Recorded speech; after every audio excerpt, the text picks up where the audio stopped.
पापा जी के बर्थडे पर उन्हें बधाई देते देते मैं तो मर ही जाऊंगी। इतनी सर्दी में क्या जरूरत थी आपको यहाँ पार्टी देने की? अरे घर पर भी तो कर सकते थे। विनीता, अरे कंप्लेंट करना बंद करो, पापा जी सुन लेंगे तो क्या कहेंगे। देखो आप लोग ये सब छोड़िए, टाइम हो गया, जल्दी से केक मंगवा लो तुम। जी फाल्गुन, जाके केक लेके आ और दादाजी को भी बुला लेना। जल्दी जल्दी खत्म करो, दादाजी बुला रहा हूँ। दादाजी आइए एक सेकंड यहाँ पे।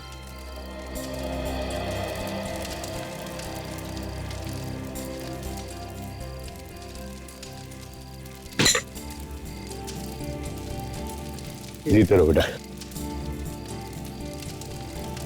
Happy birthday. हैप्पी बर्थडे दादाजी। Thank you my son. आइए बाबा, केक काटते हैं। अरे ये सब करने की क्या जरूरत थी? पापा जी, इस उम्र में ये सब अच्छा लगता है क्या? पापा बर्थडे पे तो सभी केक काटते हैं, फिर इसमें उम्र की क्या बात है? हैं? रणविजय, आपको तकलीफ करने की क्या जरूरत थी? ये बच्चे ले आते। No, it's okay.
कैसा लग रहा है सर?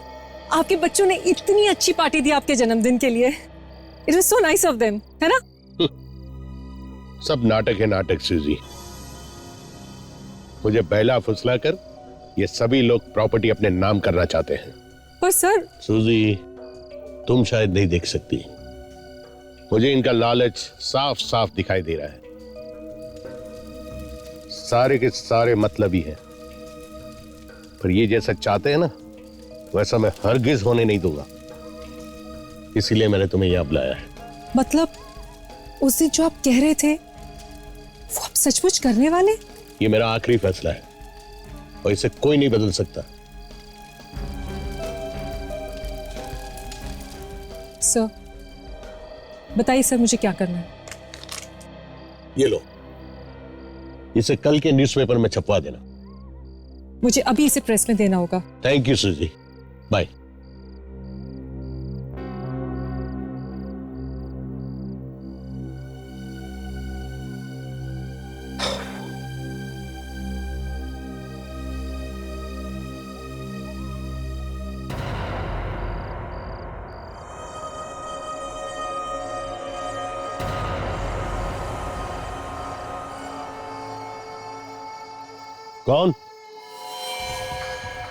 कौन हो तुम?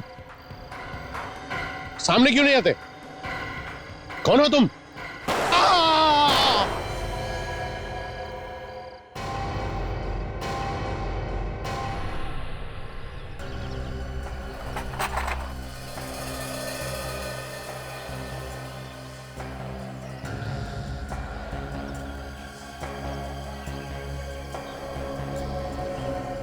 खून के निशान यहां से शुरू हुए। मतलब रोहन जी यहाँ पे बैठे थे जब इन्हें गोली लगी और उसके बाद यहाँ तक चल के आए और नीचे गिर गए। 2 गोली मारी गई है बस। ये यहाँ पे क्या लिखा हुआ है? वी। इनकी उंगलियों पे खून लगा हुआ है। ऐसे लगता है कि मरने से पहले ये कुछ लिखने की कोशिश कर रहे थे। पर वी ही क्यों लिखा? हो सकता है मरते मरते खूनी का नाम लिखने की कोशिश की हो। विवेक, लाश की अच्छी तरीके से फोटो ले लो और इस वी को भी उठा लो जरा।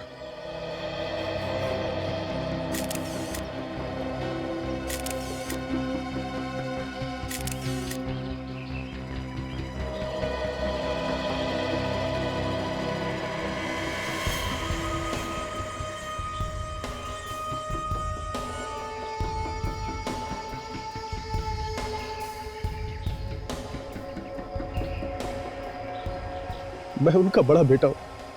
पिताजी की मौत का यूं अचानक मुझे यकीन ही नहीं। भैया आप रोइए मत प्लीज।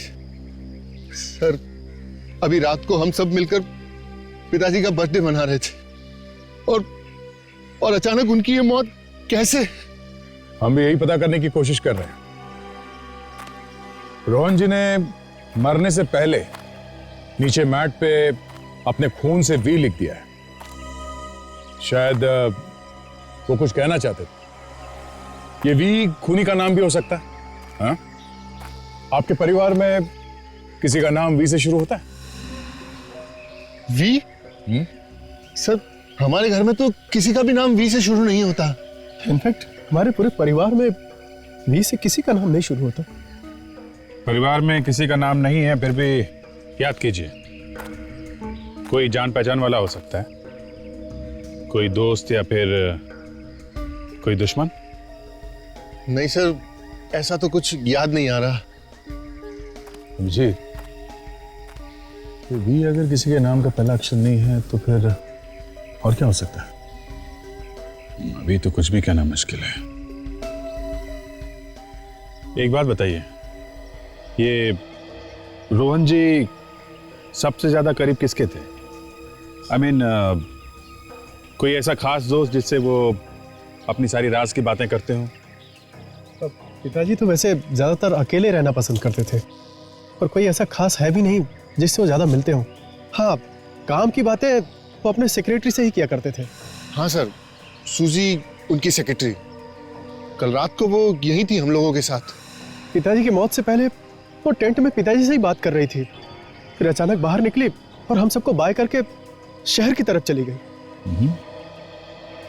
ये अचानक पार्टी छोड़ के सूजी को शहर जाने की क्या जरूरत पड़ गई है? हमें सूजी से मिलना चाहिए। बिल्कुल, इस सूजी का फोन नंबर ले लो, बुलाओ उसे। आपके पास सूजी का नंबर होगा? 74564898। क्या विजय, सर में डालना? नहीं यार, इनफैक्ट अब तो बिल्कुल भी नहीं है वो। मैं ट्रीटमेंट ले रहा हूँ एंड इट्स वर्किंग, बिल्कुल भी दर्द नहीं। अच्छा, कहाँ कर रहे हो ट्रीटमेंट? है एक डॉक्टर, तुम नहीं जानते उसे, काफी बढ़िया डॉक्टर है। अच्छा,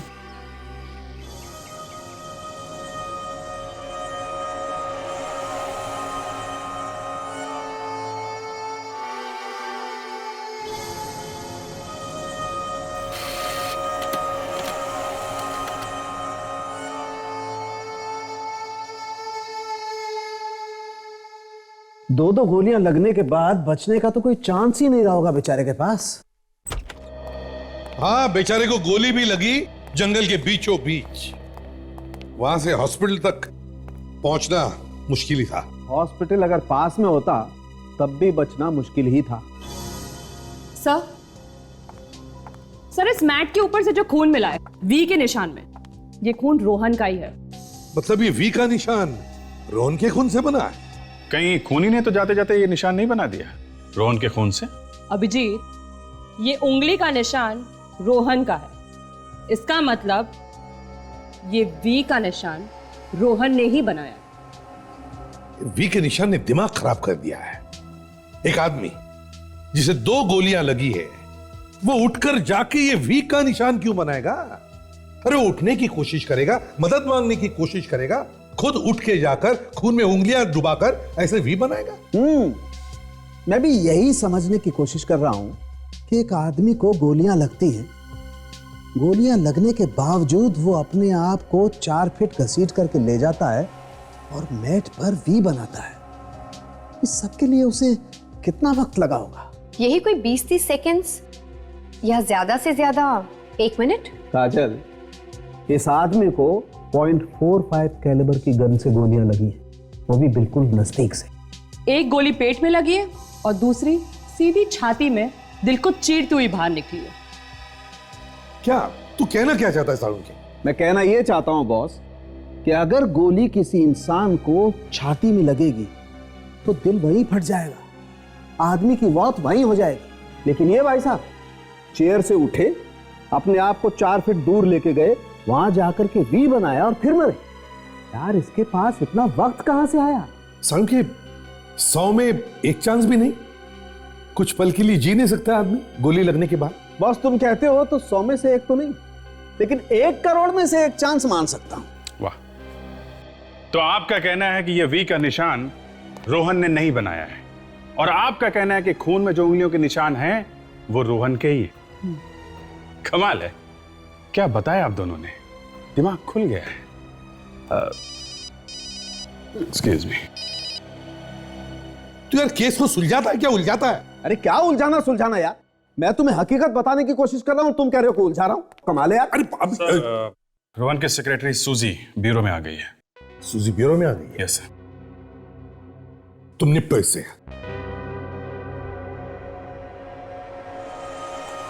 सूजी, राइट? जी सर, सूजी, रोहन सर की सेक्रेटरी। सर आपने मुझे यहाँ क्यों बुलाया है? रोहन के खून के बारे में तुम्हारे साथ कुछ बात करनी थी, इसलिए। उनके खून के बारे में मुझसे? सर मुझे इस बारे में कुछ भी नहीं पता, मैं तो वहां थी भी नहीं सर। हाँ, आप वहां पे थी नहीं, मगर मरने से पहले आखिरी बार उन्होंने आपसे मुलाकात की थी। कौन सी बात करने के लिए बुलाया था तुम्हें उन्होंने टेंट में? क्या बात हुई थी? उस रात रोहन सर ने अपने जन्मदिन का केक काटने के बाद मुझे अपनी नई वसीयत के बारे में बताने के लिए बुलाया था। नई वसीयत? ये क्या नया चक्कर है? मरने से पहले रोहन ने नई वसीयत बनवाई? जी सर, और उसके मुताबिक उनकी सारी प्रॉपर्टी चैरिटी ट्रस्ट को जाएगी। इतनी सारी प्रॉपर्टी चैरिटी के ना? बच्चों को कुछ भी नहीं? नहीं सर नहीं, उन्हें एक पैसा नहीं देना चाहते थे वो, इसलिए उन्होंने रणविजय से कहकर ये नई वसीयत बनवाई थी। कमाल है, इतनी नफरत करते थे वो अपने बच्चों से? क्यों, कुछ पता है तुम्हें? सर वो अपने बच्चों से बिल्कुल खुश नहीं थे, उन्हें लगता था वो सब सिर्फ उनके पैसों के पीछे हैं, किसी को उनकी कोई कदर ही नहीं है। तो शायद इस वसीयत की वजह से ही उनका खून हुआ है। हाँ, वैसे सूजी, रोहन के घर वालों में से किसी को पता था इस नई वसीयत के बारे में? नहीं सर, बिल्कुल नहीं। रोहन सर ने मुझे टेंट में बुलाकर चुपके से ये बात बताई थी। वो चाहते थे कि ये वसीयत की बात मैं अखबार में छपवा दूं, ताकि सबको अखबार से ही पता चले कि उन्हें कोई पैसे नहीं मिलने वाले। उसके बाद मैं न्यूज़पेपर के ऑफिस चली गई, पर आधे रास्ते में मुझे पता चला कि रोहन सर की मौत हो गई है, तो फिर मैं लौट आई। ऐसा भी तो हो सकता है कि किसी तरीके से इस वसीयत के बारे में उनके घर वालों में से किसी को पता चल गया हो। हाँ? नहीं सर नहीं, ऐसा हो ही नहीं सकता, क्योंकि इस वसीयत के बारे में रोहन सर के अलावा सिर्फ 2 लोग जानते थे, एक मैं और दूसरे उनके लॉयर रणविजय। रणविजय? सर अगर ये नई वसीयत रणविजय के पास है तो हो सकता है उनकी जान को भी खतरा हो। हाँ, ये रोहन के घर वाले तो किसी भी हद तक जा सकते हैं इस नई वसीयत को पाने के लिए। होशियार रहना विवेक, रणविजय की जान को खतरा है, खूनी अंदर हो सकता है।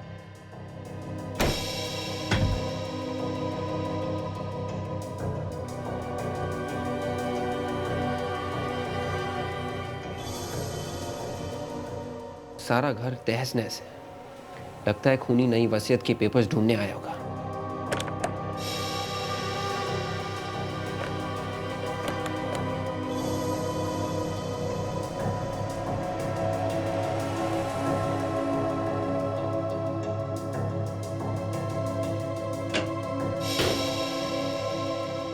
रणविजय? सर मुझे मत मारिए सर। तुम ठीक तो हो ना? Yes sir. लेकिन तुम ये अलमारी के अंदर क्या कर रहे थे? हा? मेरे आने से पहले कुछ लोग मेरे घर में घुसे हुए थे सर। सर वो रोहन जी की नई वसीयत के पेपर्स ढूंढ रहे थे। अच्छा, फिर?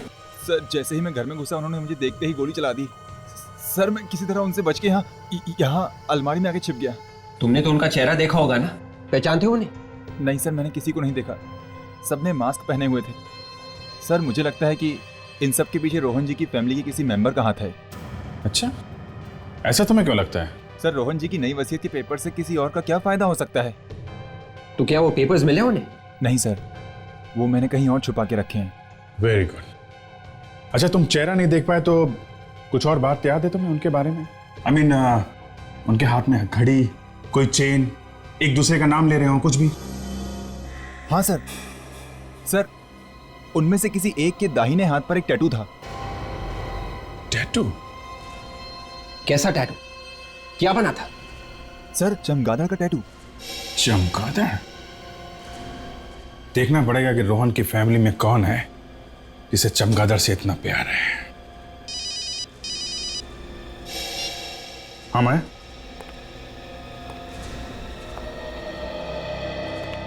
अभी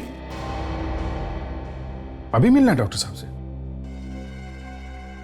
ठीक है, तो मैं आता हूं। हाँ, मैं अंदर आ सकता हूं डॉक्टर साहब? अरे Abhijit, please come, have a seat. अब कैसे हो अभिजीत? अब तो एकदम ठीक हो गया हूं डॉक्टर साहब। ऐसा लगता है मेरा सिर दर्द तो गायब हो गया है। देखा, मैंने तो पहले ही कहा था ना कि दवाइयों से ज्यादा अपने डॉक्टर पे भरोसा होना जरूरी है।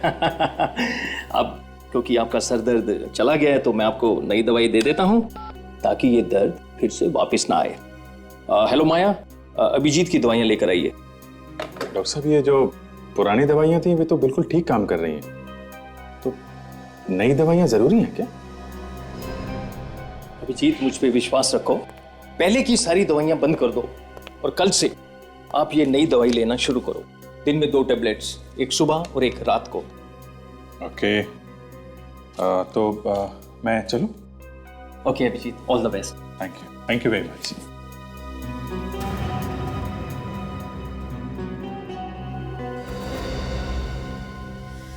आसानी से मान गया। मैंने तो सुना था कि बड़ा टेढ़ा आदमी है।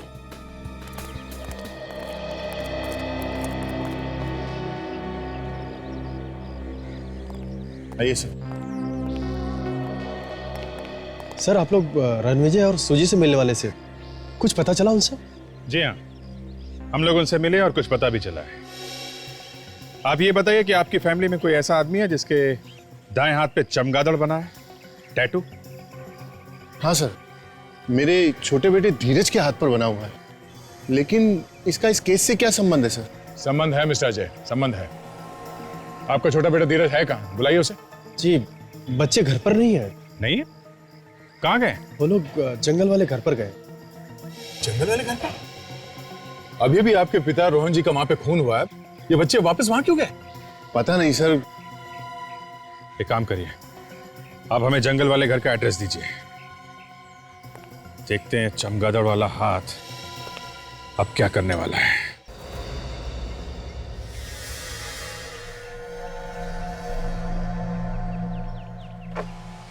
हेलो डॉक्टर माया।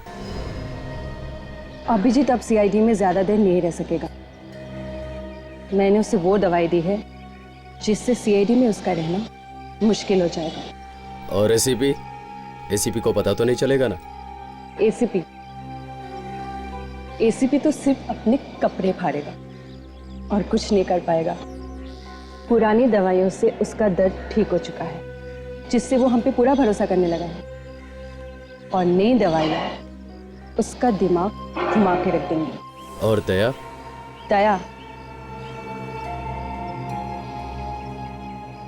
जब एसीपी ही कुछ नहीं कर पाएगा तो दया किस खेत की मूली है। अभिजीत का सीआईडी में टाइम खत्म।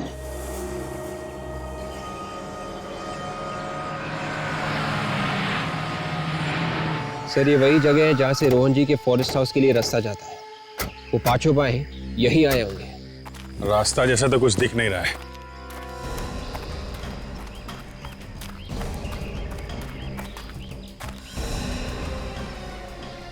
अभिजीत, ये देखो खून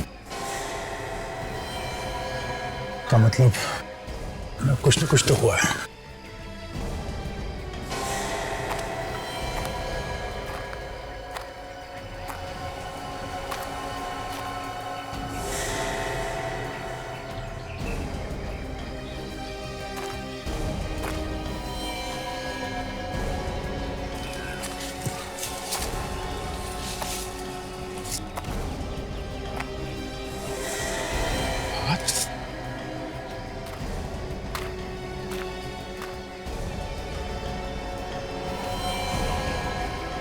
ये तो फाल्गुन है, रोहन का पोता। फाल्गुन? इतना सारा खून?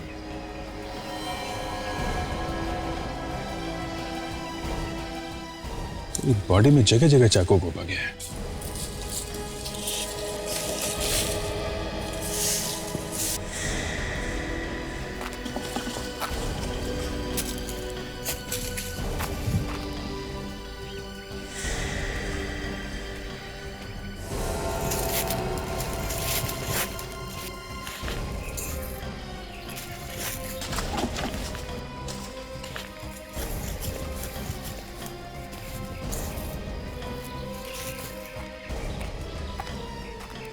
खूनी शाह को अपने साथ लेके भागा है।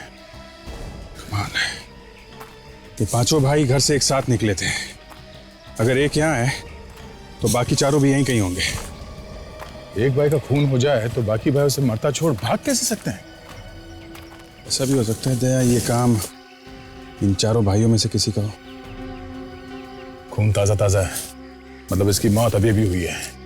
खून करने वाला यहीं कहीं आसपास होना चाहिए। पूरा जंगल छान मारते हैं। विवेक, बॉडी को फॉरेंसिक लैब में भेजने का इंतजाम करो। Yes sir.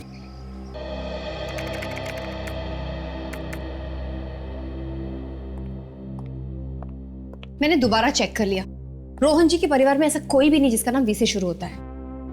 हो सकता है काजल ये आदमी परिवार का ना हो, बल्कि कोई बिजनेस राइवल हो। उनके बिजनेस कॉम्पिटिटर्स का भी नाम वी से शुरू नहीं होता।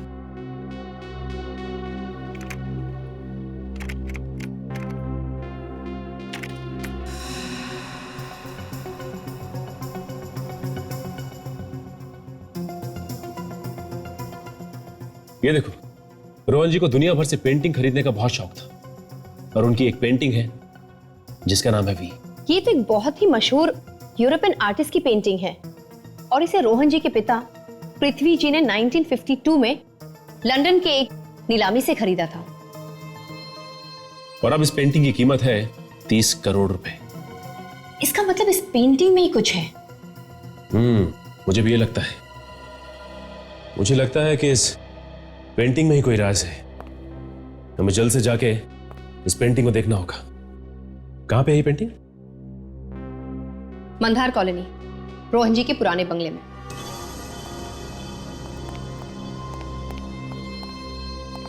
हेलो सर, मैंने आप लोगों को पहचाना नहीं। आप कौन? हम लोग सीआईडी से। सीआईडी? आप कौन? जी मैं सूरज, इस बंगलों का मैनेजर। आप इस जगह के मैनेजर कब से? जी मैं रोहन सर के लिए पिछले 3 साल से काम कर रहा हूँ। लगता है रोहन जी को पुरानी आर्टिस्टिक चीजें इकट्ठा करने का बहुत शौक था। जी मैं। वैसे ऐसी कोई पेंटिंग के बारे में आप जानते हैं जिसका नाम वी है? V painting? आप उसके बारे में जानती हैं? ऐसा क्या है इस पेंटिंग में जो आप नाम सुनते ही चौंक गए? नहीं, ऐसी कोई बात नहीं सर। वो भी पेंटिंग यहीं पर है।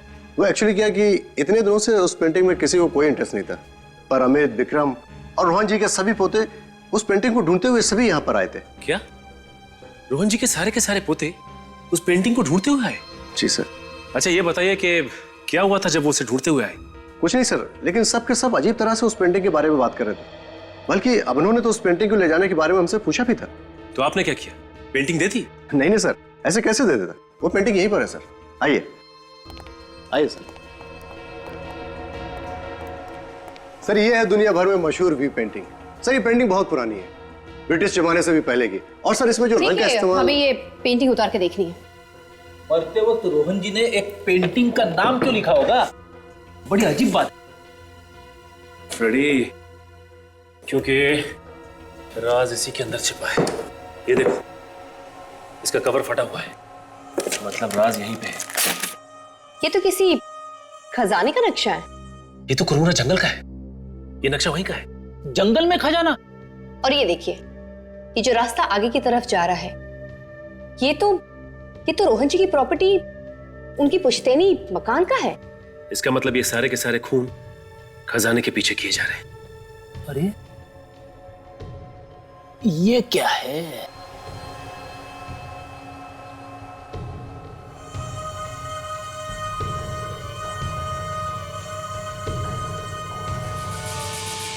अरे ये तो रोहन जी के पिता का खत है, रोहन जी के नाम। रोहन जी के नाम खत? काफी साल पुराना खत दिख रहा है ये।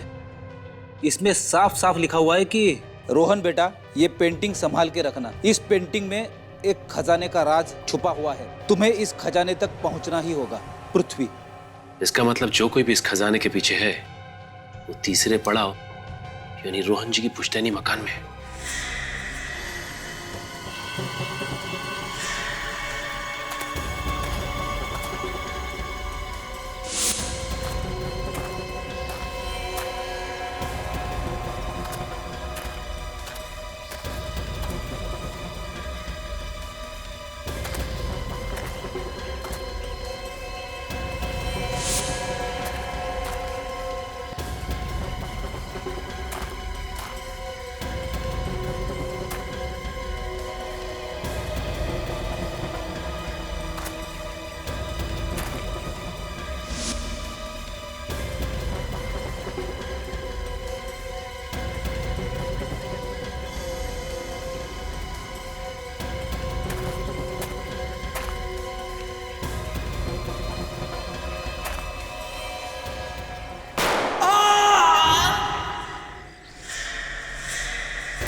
Oh my God.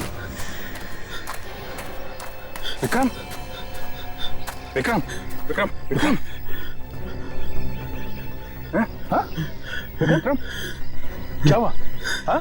किसने किया है? विक्रम, तुम मर गया। खून यहीं कहीं आसपास ही होगा।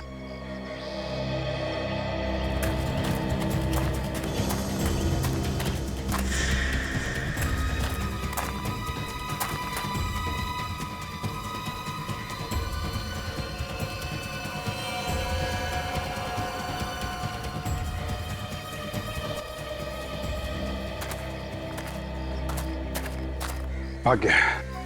लगता है यहाँ आसपास कहीं जंगल में छुप के बैठा होगा। पहले फाल्गुन की मौत, अब उसका भाई विक्रम। ये हो क्या रहा है फैमिली में? हाँ, सब एक दूसरे के दुश्मन बन गए हैं। और क्यों?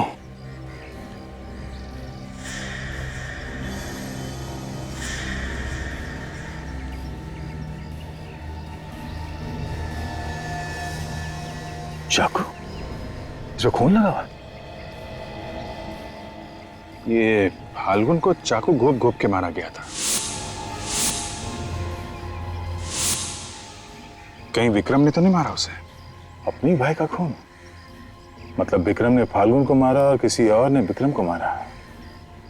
काफी गहरा चक्कर है बॉस।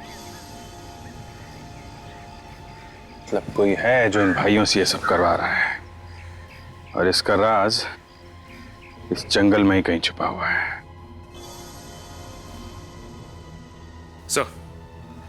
सर, रोहन जी के सारे पोते एक खजाने के पीछे है सर। यस सर, हमें खजाने का नक्शा मिल गया है सर। उस जंगल में पुश्तैनी मकान है, वहीं मिलेंगे। सर, यही है वो पुश्तैनी मकान।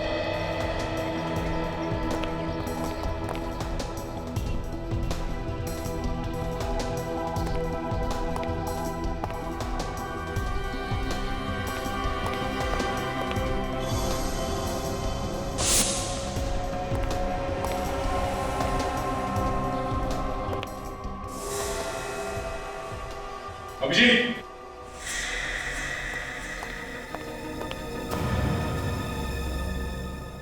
मर चुका है। वही चाकू मारा गया ऐसे भी। सर, लगता है वो लोग यहाँ से आगे निकल चुके हैं। यहाँ पर भी कोई दिख नहीं रहा है। जरूर इस घर में कुछ ऐसा छुपा हुआ है जिसको ढूंढते हुए लोग यहाँ पर आए थे। नक्शे की कोई अगली कड़ी? ये तस्वीर ऐसी टेढ़ी क्यों है?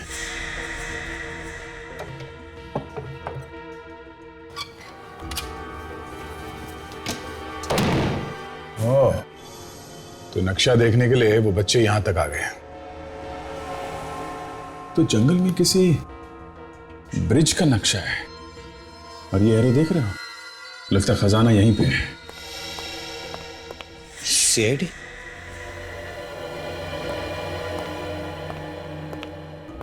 सर मैं इस जंगल का गार्ड हूँ।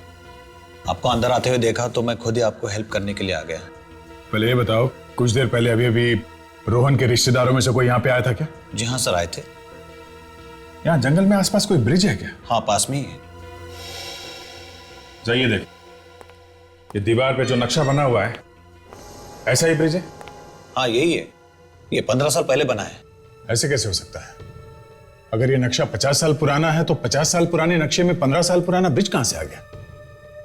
या तो नक्शा नकली है या फिर कोई और ब्रिज है। यहाँ जंगल में इस ब्रिज के अलावा कोई और ब्रिज है क्या? नहीं सर, ये एक ही ब्रिज है।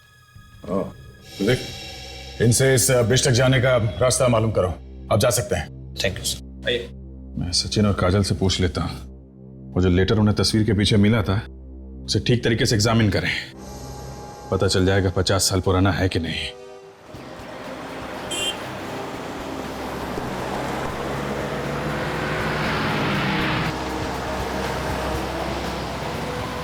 ये नक्शा ही हमें उन बच्चों तक पहुंचाएगा।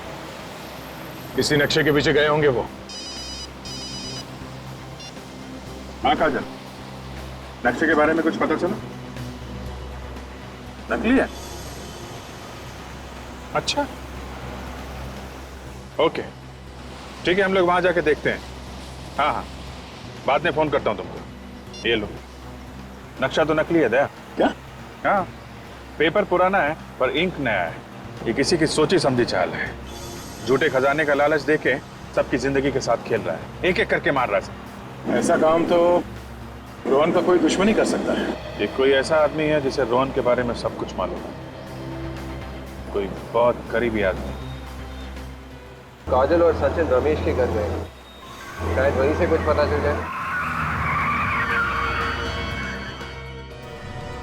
भैया मैं आपको कैसे दिलासा दूं? मैंने भी अपना बड़ा बेटा खोया है, मेरे अभिनव को खोया है।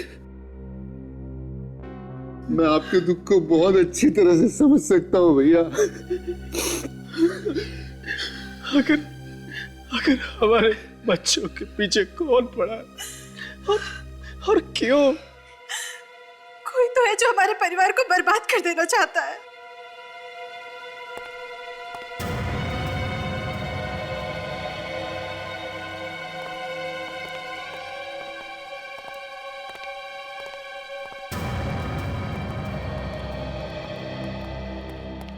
ऑफिसर्स, कुछ पता चला खूनी कौन है? देखिए, खूनी तक पहुंचने के लिए हमें आप लोगों की मदद चाहिए। कैसी मदद? हमें आपके पिताजी के बारे में कुछ जानना था। उनके बारे में क्या जानना चाहते हैं आप? उनकी किसी के साथ दुश्मनी थी? जहां तक मुझे याद है मैंने कभी उन्हें किसी के साथ बहस भी करते हुए नहीं सुना। हाँ, मुझे भी याद नहीं कि पिताजी से किसी की दुश्मनी हो सकता है उनकी कोई पुरानी दुश्मनी।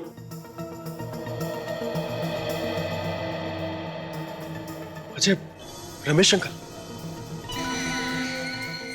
हाँ, रमेश अंकल? रमेश अंकल पिताजी के बहुत अच्छे दोस्तों में हुआ करते थे। जब हम तकरीबन 7-8 साल के होंगे तो पिताजी में और रमेश अंकल पे बहुत जबरदस्त लड़ाई हुई थी। और तब रमेश अंकल ने पापा को जान से मारने की धमकी भी दी थी। लेकिन इस बात को तो कई साल बीत चुके हैं। कहाँ रहते हैं तुम्हारे ये रमेश अंकल? शायद अंधेरी वेस्ट के लिंकिंग रोड पे रहते थे। अंधेरी वेस्ट के लिंकिंग रोड पे? सबसे पहले यह पता करना होगा कि रमेश जी से इस दुश्मनी की वजह क्या है। जी हम लोग सीआईडी से।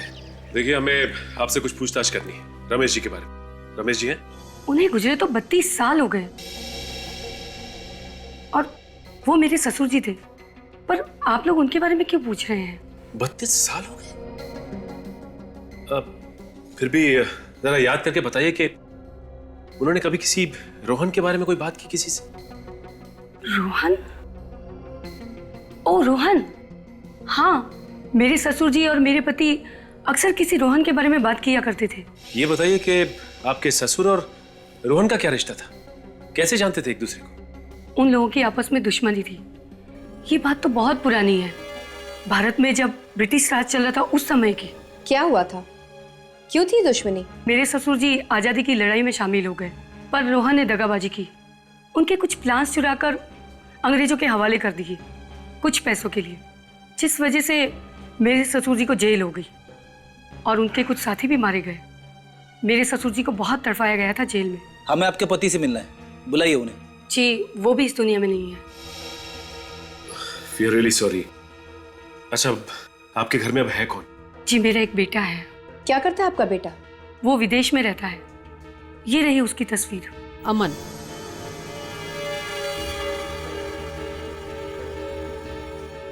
ये अमन है? हाँ, क्यों, क्या हुआ? जी कुछ नहीं, थैंक्स।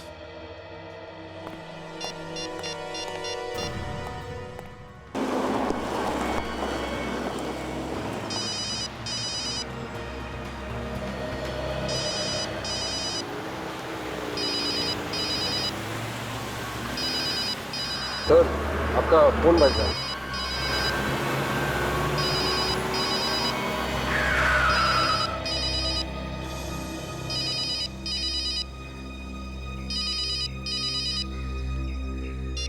हाँ सचिन, क्या उसी आदमी का फोटो था? My God. ठीक है,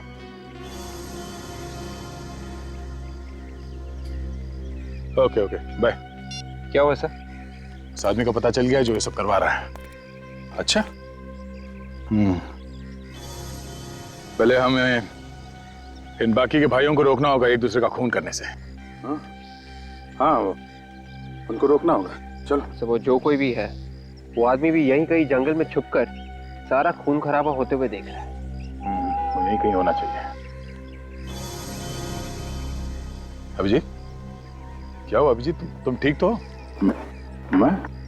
हाँ, मैं बिल्कुल ठीक हूँ। मुझे क्या हुआ? I'm all right, yeah। चलो ढूंढते हैं उनको। अभिजीत, मैंने तुम्हारे जेब से फोन निकालकर सचिन से बात की और तुम्हें पता तक नहीं चला। वो हाँ? क्या बात कर रहे हो? ये मैंने देखा था तुम्हें बात करते हुए, तो मैंने सोचा कि तुम्हें डिस्टर्ब क्यों करूं, है ना? चलो, उनको ढूंढना होगा।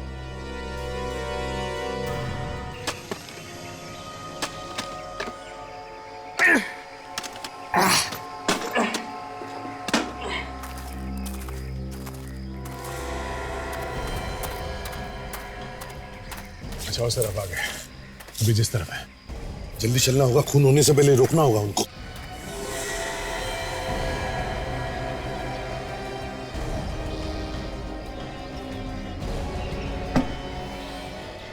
खजाना मिल गया यार, माला माल हो गए। जल्दी खोल इसे, जल्दी खोल।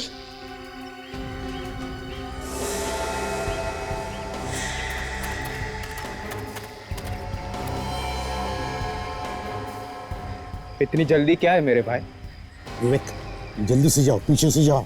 देखो उनके पास गन है, कहीं हड़बड़ी में वो गन न चला दे। ये क्या कर रहा है यार? पागल हो गया तू? ये खजाना मेरा थोड़ी है यार, हम दोनों का है ये। खजाना हम दोनों का नहीं, सिर्फ मेरा है, समझे? सिर्फ मेरा। उसने मुझे बोला था कि तुझ पे भरोसा ना करूं। अगर उसकी बात मान लेता तो आज ये दिन नहीं देखना होता। क्या बकवास कर रहा है? अबे उसने मुझे तुझसे सावधान रहने को कहा था, तुझसे। अरे मुझसे सावधान होने की क्या जरूरत है यार? मैं तुझे थोड़े ना मारूंगा यार। हिलना मत, बिल्कुल हिलना मत। मुझे पता था कि तू पलट के ब्लैकमेल करेगा, पीछे से वार करेगा, इसलिए मैंने कोई भी सबूत नहीं छूटने दिया। सारे के सारे भाइयों को मार डाला और अब तेरी बारी है, समझे? Your turn. वाह रे वाह, क्या भाईचारा है, वाह। तुम दोनों के बीच में जो शक और नफरत पैदा की है ना, वो सिर्फ एक ही आदमी ने की है। आप लोग यहाँ? जी हाँ, हम लोग यहाँ। वो एक ही आदमी है जिसने तुम्हारे दादाजी का खून किया है और तुम भाइयों में फूट डाली। और ये खजाना जिसके लिए तुम एक दूसरे की जान ले रहे हो, ये भी नकली है, समझे? पर सच तो ये है कि खजाना में मिल गया है। कोई खजाना वजाना नहीं है, बकवास है ये, कुछ नहीं है इसके अंदर।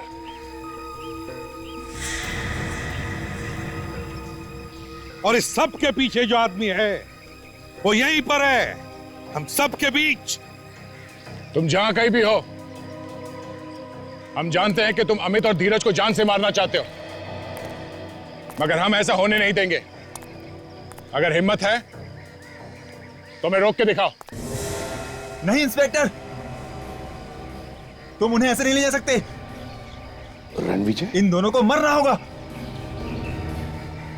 तुमने दादाजी को मारा? हाँ मैंने मारा, और मैं अब तुम्हें भी नहीं छोड़ूंगा। तूने हमारे भाइयों को भी मरवा डाला। क्या बिगाड़ा था उन्होंने तेरा? धोखेबाज, गन मेरे पास भी है, तू नहीं बचेगा, मार दूंगा तुझे।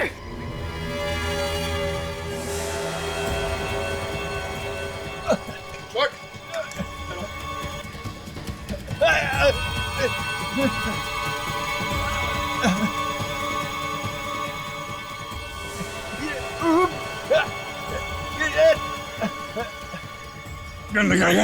हाँ, गन मारेगा? हाँ, क्या कर रहे हो? क्या कर रहे हो? क्या कर रहे हो? क्या कर रहे हो तुम?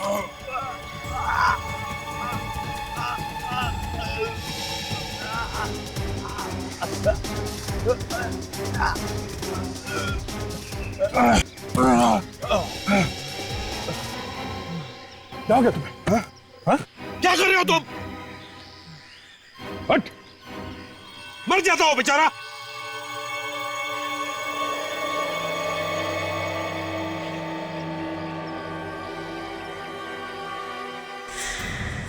मिस्टर रणविजय उर्फ अमन, आज आप कुछ कहना चाहते हैं?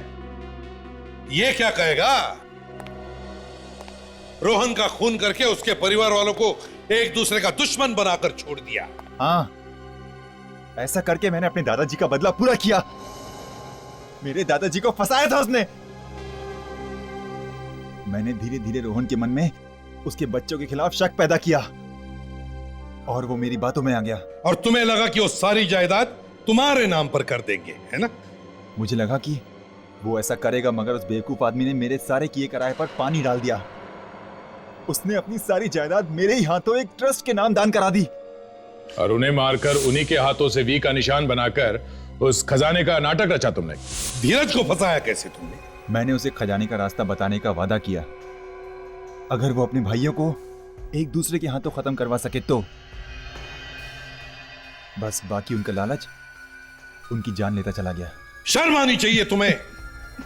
वकील हो तुम, वकील। अपने दादाजी का बदला ही लेना था तो कानून से सजा दिलवाते, मगर नहीं। बदले की आग और लालच उन दोनों ने अंधा कर दिया तुम्हें। 4-4 बेकसूर लोगों के खून करवाए तुमने। अब चाहे जितनी भी वकालत करो, दुनिया की कोई भी अदालत तुम्हें फांसी से नहीं बचा सकती। ले जाओ इसे विवेक। चलो प्लीज सर, चलो सर।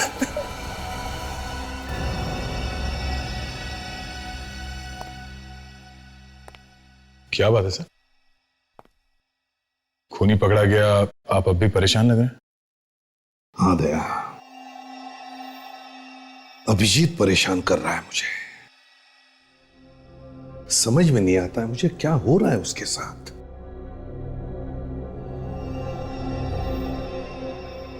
तुम क्यों चुप हो गए? सर वो क्या क्या?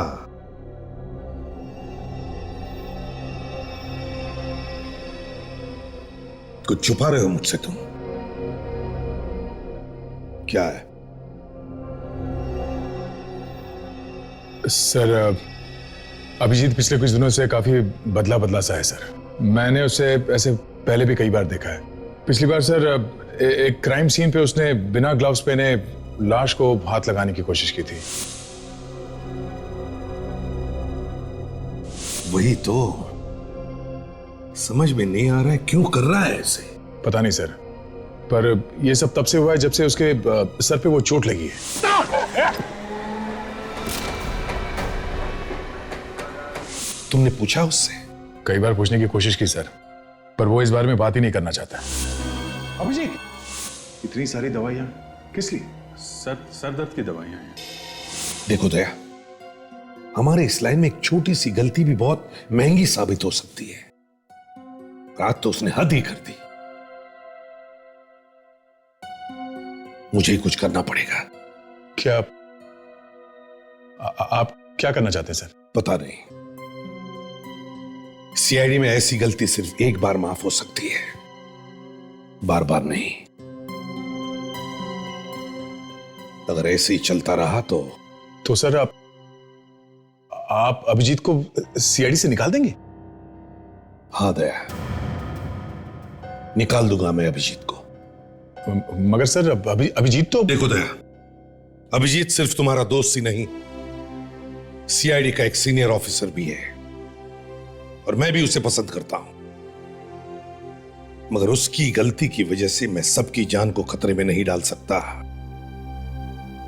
और तो और अभिजीत अब सीआईडी के लिए एक खतरा बन चुका है। हाँ जी, बस अभी का माल तैयार हो रहा है। हाँ 10 मिनट में हो जाएगा। जी बस होते लोडिंग करवा दूंगा, आप बेफिक्र रहिए। जी नमस्ते। हाँ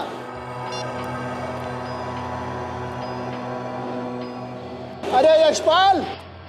जी सर। अरे भाई उस शांति लाला के ऑर्डर का क्या हुआ? क्या हुआ उस शांति लाला के ऑर्डर का? सर बस तैयार हो रहा है सर। अरे यार सुबह से फोन करके उसने मेरी नाक में दम कर रखा है भाई। पता नहीं से नींद भी आती है कि नहीं। सुबह 5 बजे से हर 10 मिनट में फोन करके पूछा मेरे माल का क्या हुआ, मेरे ऑर्डर का क्या हुआ। सर मैंने राजेश, विनोद और सुनील को इसी काम में लगा रखा है सर। बस वो लोग माल तैयार करके निकलवा रहे होंगे सर। अरे भाई उस लाला से मेरे पीछा छुड़वा दे यार। एक काम कर। जी सर। सबका ऑर्डर रोक के सबसे पहले उस लाला का ऑर्डर भिजवा दे। Okay sir.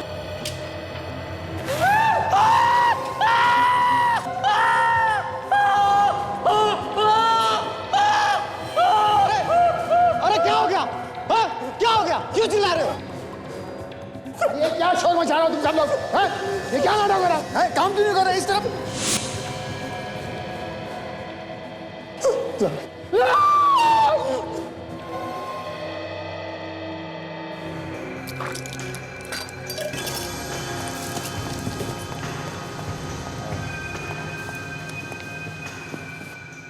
Good morning sir. Abhijit, तुम्हारी तबीयत ठीक नहीं लग रही है मुझे। नहीं सर, मैं बिल्कुल ठीक हूँ sir. I am fit sir. I am fit हूँ, एकदम फिट हूँ सर। अभिजीत झूठ मत बोलो। झूठ बोलने से तुम ठीक नहीं हो सकते। अरे यार मैं ठीक हूँ ना, एक बार कहा समझ में नहीं आता क्या? अभिजीत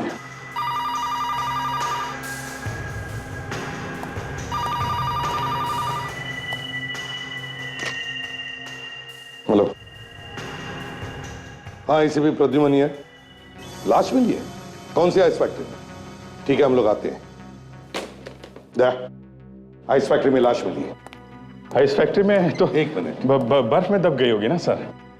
हाँ अभिजीत, लाश बर्फ में दबी है, लेकिन तुम हमारे साथ नहीं जाओगे अभिजीत। तुम यहीं पर रुको। देखो तुम्हें आराम की जरूरत है, चाहे तो कुछ दिनों के लिए छुट्टी ले लो। मैंने कहा ना सर, मैं बिल्कुल फिट हूं सर। मैं एसीपी साहब ठीक कह रहे हैं, तुम्हें आराम की जरूरत है, आराम कर लो तुम। हाँ मैं सब समझता हूं कौन सही कह रहा है और कौन गलत कह रहा है। अभिजीत तुम हम लोगों को गलत समझ रहे हो। सब समझ रहा हूं दया, सब समझ रहा हूं। एसीपी साहब मुझे सीआईडी से सस्पेंड कर रहे हैं और तुम इनकी हाँ में हाँ मिला रहे हो। बड़े दोस्त बनते हो तुम, हैं? ऐसी बात नहीं है अभिजीत। फिर कैसी बात है सर? 13-14 साल मैंने सीआईडी में लगाया, उसका ये सिला मिल रहा है मुझे। आप कह रहे हो कि घर जाके बैठ जाओ? अरे यार वो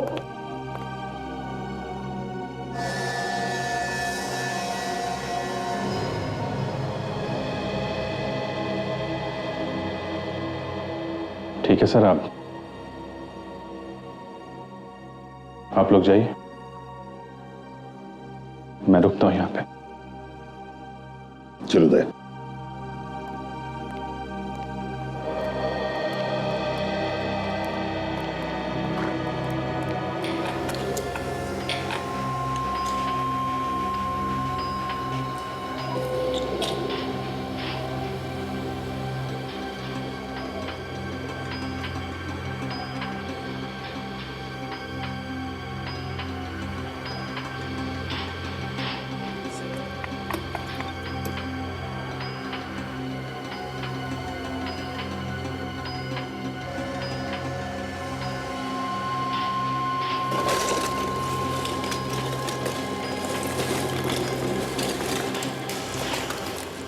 उठा लो, संभल के उठो, संभल के।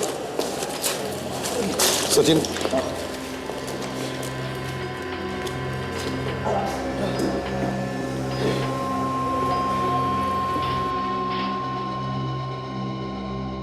पता नहीं कब मौत हुई होगी इसकी। लगता है कल परसों में ही डाला होगा, क्योंकि ज्यादातर बर्फ हर रोज निकाली जाती है। बात तो सही है। अरे एक बॉस, हाँ 1 मिनट इधर देखो जरा। ये देखो, सिर में घाव है। बहुत गहरा घाव है बॉस। लगता है कोई भारी चीज है जिससे वार किया गया और शायद इसी वजह से इसकी मौत हुई है।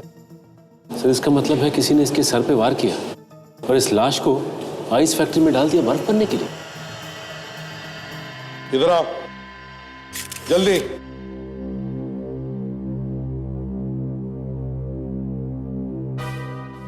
सब लोग देखो, देखो इस लाश को। पहचानते हो इसे? कौन है ये? नहीं सर, मालूम नहीं कौन है। ध्यान से देखकर बताओ।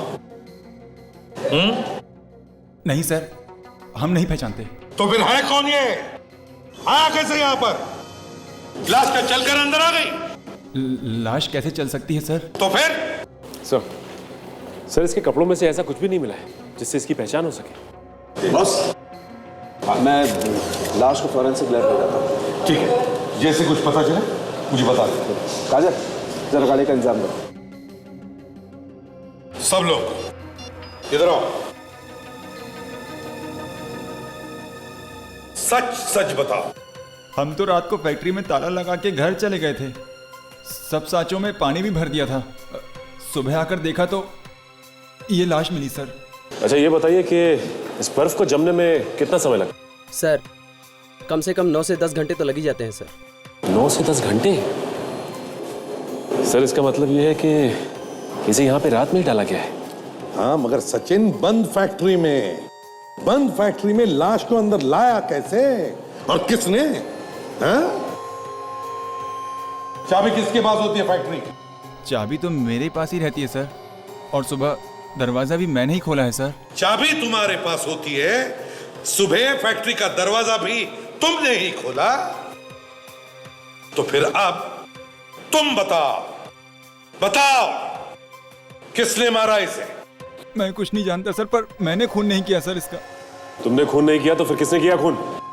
मैं कैसे बताऊं सर?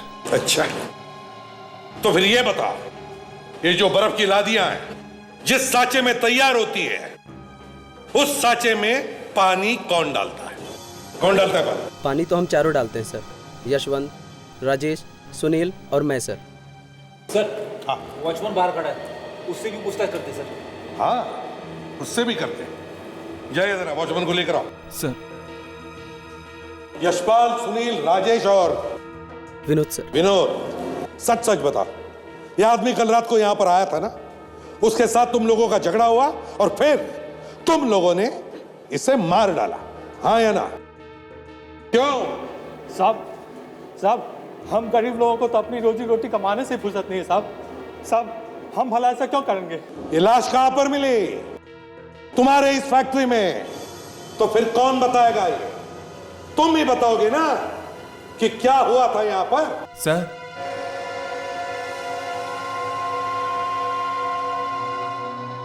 यहाँ के सिक्योरिटी गार्ड तुम ही हो? जी साहब, कल रात तुम भी थे ना ड्यूटी पे? हाँ साहब। तो फिर ये लाश फैक्ट्री के अंदर कैसे आई? मालूम नहीं साहब। मालूम नहीं सबके पास एक ही जवाब है सर। ये सब के सब मिले हुए हैं। सच सच बताओ। देखो तुम सब लोग किसी को तो बचाने की कोशिश कर रहे हो। कौन है वो?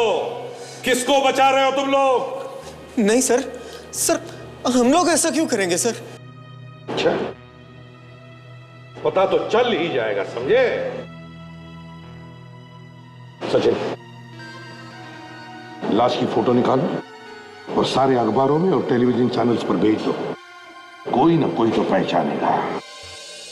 सर, हाँ, कोई भी अखबार, कोई भी न्यूज चैनल नहीं छोड़ा हमने जहां उस मरे हुए लड़के की फोटोज ना भेजी हो सर।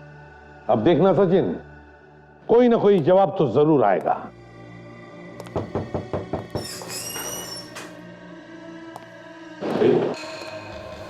क्या कहा?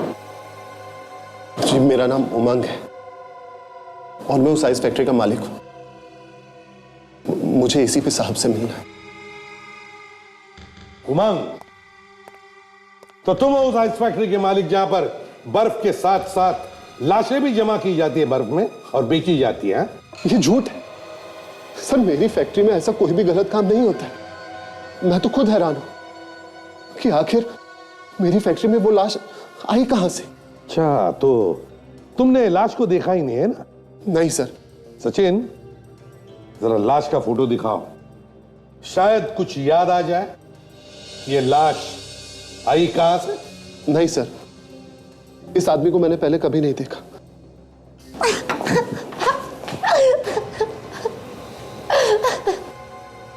यहाँ ये आइए, बैठिए। देखिए, रोना बंद कीजिए। बोलिए, क्या बात है? प्लीज बताइए, क्या बात है? जिनका फोटो आपने न्यूज में दिया था वो मेरे पति सिद्धार्थ है। सिद्धार्थ तुम्हारा पति था? क्या एक बात बता सकती हो? सिद्धार्थ का क्या किसी के साथ कोई झगड़ा था, कोई दुश्मनी? नहीं सर, वो तो देवता समान इंसान थे और जिस हालत में वो थे उनका कौन दुश्मन हो सकता है उसमें? किस हालत में? सब कोमा में थे। कोमा में? जी। कोमा में कैसे गए वो? हा? उनके सर पे चोट लग गई थी जिस वजह से वो कोमा में चले गए और पिछले 2 महीने से वो हॉस्पिटल में थे। पिछले 2 महीने से हॉस्पिटल में थे और लाश मिली आइस फैक्ट्री में सर। तो तुमने हॉस्पिटल वालों से पूछा नहीं कि कैसे गायब हो गए तुम्हारे पति? सो मैंने बहुत बार पूछने की कोशिश की, लेकिन हर बार ना उन्होंने मुझे डांट के भगा दिया। आप कहाँ पे थी जब आपके पति हॉस्पिटल से गायब हुए? मैं हॉस्पिटल में थी। ये तो कमाल हो गया सर। पत्नी के सामने पति का किसी ने खून कर दिया और लाश को हॉस्पिटल से लेके चला गया। सर, मैं हॉस्पिटल से घर गई थी कपड़े लाने के लिए। हाँ। लेकिन जब मैं वापस हॉस्पिटल में आई तो मैंने देखा कि सिद्धार्थ वहां पे बेड पे लेटा हुआ है और उसके मुंह पे चादर ढकी हुई है। बस मैं भी ऐसे ही सो गई। लेकिन जब मैं सुबह उठी तब भी मैंने वही देखा कि सिद्धार्थ के मुंह पे चादर है। तब मुझे शक हुआ, लेकिन जब मैंने वो चादर हटाई तो हाँ, तो क्या देखा तुमने? मैंने देखा कि वहां पे सिद्धार्थ नहीं है। उस बेड पे तकिया रखा हुआ है और उसके ऊपर चादर है। हॉस्पिटल में से एक आदमी को उठा के लेके गया और किसी को पता तक नहीं चला।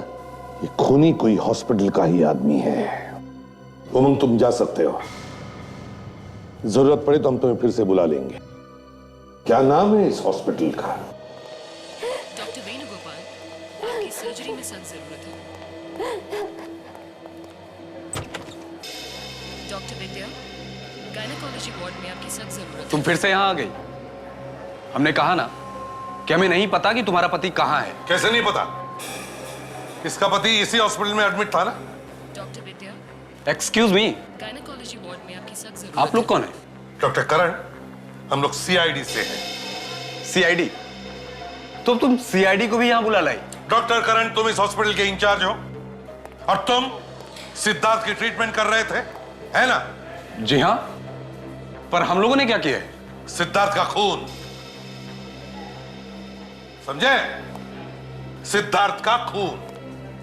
और हमें शक है कि उसका खून हॉस्पिटल में से ही किसी ने किया है। क्या सिद्धार्थ का खून हो गया? जी हाँ। मगर हम लोग ऐसा क्यों करेंगे? हम लोग तो उसकी जान बचाने में लगे हुए थे। जान बचाने में लगे हुए थे? बड़ी अच्छी तरीके से जान बचाई आपने। उन्हें हॉस्पिटल से कोई उठा के लेके चला गया और आइस फैक्ट्री में ले जाकर बर्फ में जमा दिया। यहां से ले जाकर बर्फ की फैक्ट्री में? मगर ऐसा कैसे हो सकता है? वो तो वहां कोमे में था। वही तो हम भी कह रहे डॉक्टर करण कि अगर सिद्धार्थ कोमा में था तो वो बर्फ की फैक्ट्री तक पहुंचा कैसे? कुछ चल के तो नहीं जा सकता है? जी नहीं। बस तो इसका मतलब एक ही है कि उसे कोई वहां तक लेकर गया और वो यहीं से कोई है, इसी हॉस्पिटल में से।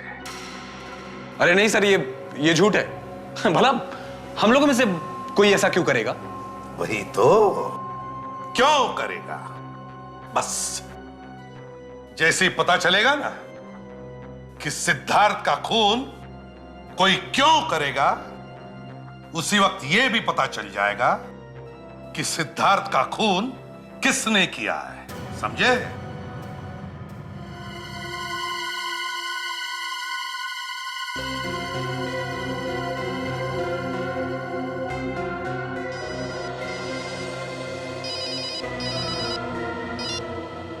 हाँ जी कहिए। हाँ, अरे यार वही पता लगाने की कोशिश कर रहा हूं बॉस। नहीं, अभी लाश के 2-3 टेस्ट होने बाकी हैं। हाँ ठीक है। हाँ ओके। ये रात दिन एक कर दिया, खाना पीना तक छोड़ दिया, ये पता लगाने के लिए कि आखिर इसकी मौत हुई तो हुई कैसे, लोगों को दिखाई नहीं देता। सर नहीं सर, मैं तो ये कह रहा था कि साफ साफ दिख रहा है कि इसकी मौत सिर पे चोट लगने की वजह से हुई है। तो फिर सर मौत की कोई दूसरी वजह ढूंढने की क्या जरूरत है? जरूरत है फ्रेडी, जरूरत है, क्योंकि मुझे शक हो गया है और मुझे मेरा शक दूर करना है। अच्छा सर, ये शक आपको हुआ क्यों?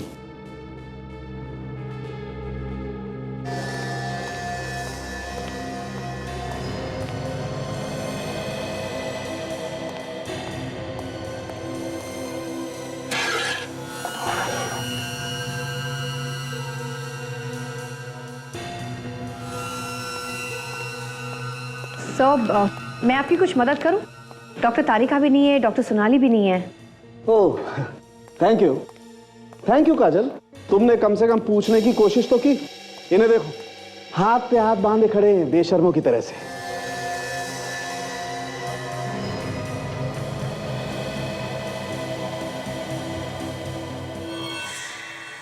इसके फेफड़ों में से थोड़ा पानी निकाल के देखने की कोशिश करते हैं।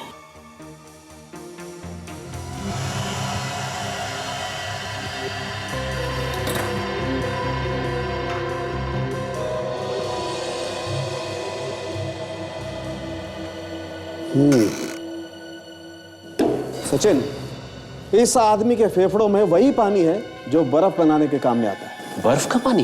लेकिन यह आदमी तो बर्फ में ही था ना? हाँ एग्जैक्टली फ्रेडी, बर्फ में ही था। बर्फ के पानी में इसकी मौत हुई, दम घुटने की वजह से। मुर्दों के फेफड़ों में अपने आप पानी नहीं भरता है बॉस। यह आदमी जिंदा था, इसकी सांसें चल रही थी। जैसे जैसे इसकी सांसें चलती रही वैसे वैसे बर्फ का पानी इसके फेफड़ों में भरता रहा। इसीलिए मैं कह रहा हूं सचिन, जब इस आदमी को बर्फ के पानी में फेंका गया ये जिंदा था।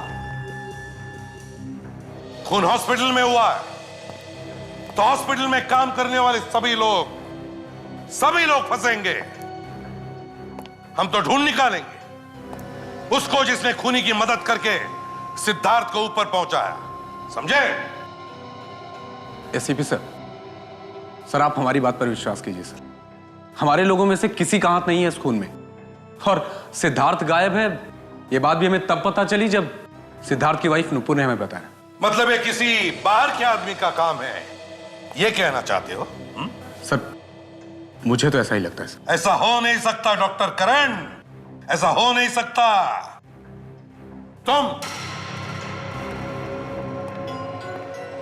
तुम ही ड्यूटी पर रहते हो ना रात को? हाँ सर, मैं ही रहता हूँ। तो फिर एक 6 फुट के आदमी को कोई कंधे पे डालकर बाहर लेकर जाता है और तुमने देखा तक नहीं है? सर मेरे रहते तो यहाँ कोई किसी को नहीं लेके गया बाहर। तो लेटे लेटे पेशेंट के क्या पर निकल आए? क्या वो यहां से उड़कर चला गया है? सर मेरे सामने तो कोई बाहर का आदमी भी अंदर नहीं आया सर। वाह, ना कोई अंदर से बाहर गया, ना कोई बाहर से अंदर आया, ना कोई उड़ के गया, ना कोई चल के गया। फिर भी महीनों से जो आदमी कोमा में था वो गायब हो गया। कैसे कैसे? खूनी अंदर का ही आदमी है सर, इन लोगों ने उसे कहीं छुपा दिया है। सर कमरे में ऐसा कुछ भी नहीं मिला है जिससे खूनी के बारे में कोई सुराग मिल सके सर। कुछ भी नहीं मिला? अच्छा डॉक्टर करण, सिद्धार्थ के सारे मेडिकल रिकॉर्ड्स और उसके कमरे में लगे हुए सीसीटीवी कैमरा के रिकॉर्डिंग्स मुझे चाहिए। उसके साथ साथ उसे जितने भी लोग मिलने आते थे उन सब की लिस्ट भी चाहिए।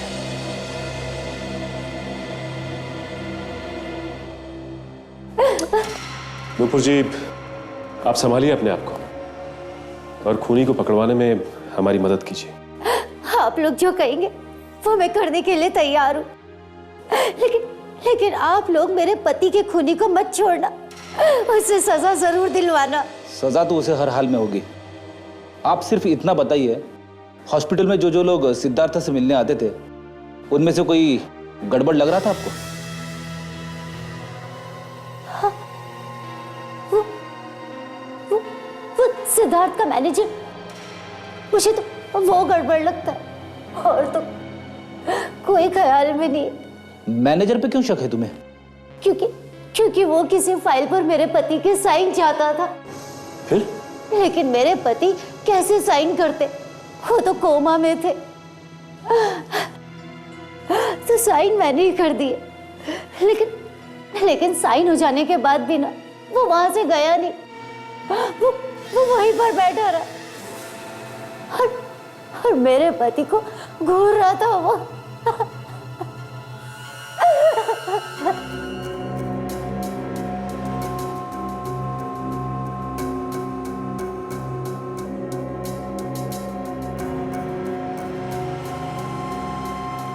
हॉस्पिटल स्टाफ के जिन जिन लोगों के नाम है इस लिस्ट में, वो सब है यहाँ पे हॉस्पिटल में? सर एक लड़का नहीं है, मोहन। मोहन? हाँ साहब, वो भी यहाँ पे वार्ड बॉय था। कहाँ गया? पता नहीं साहब, काफी दिन से दिखाई नहीं दिया, वो अचानक गायब हो गया साहब। गायब हो गया? हाँ साहब। ये बात तुमने हमें पहले क्यों नहीं बताई?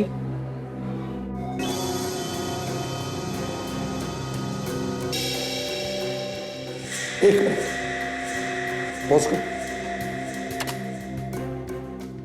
अब रिवाइंड करो, बस या अब मैग्नीफाई करो चेहरा।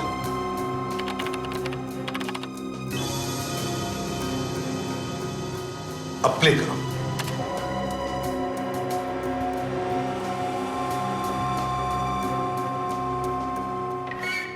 ये देखो, देखा? सिद्धार्थ ने अपनी पलक झपकाई।